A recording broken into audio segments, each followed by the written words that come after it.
سلام، بریم با هم ببینیم یه مامان چجوری آرایش میکنه. اول از همه ضد آفتاب.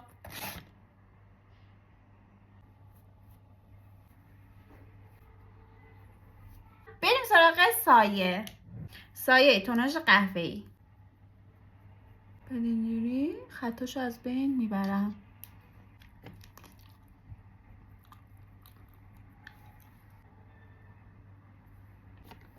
یه سایه قرمز زیر چشم.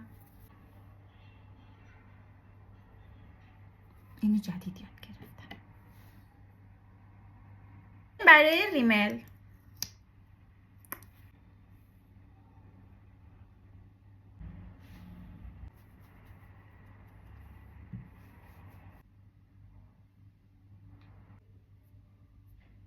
بچه قشنگ شدم؟ تو کامنت ها برام بنویسین که قشنگ شدی یا نه. سعی کنید بنویسید قشنگ شدی.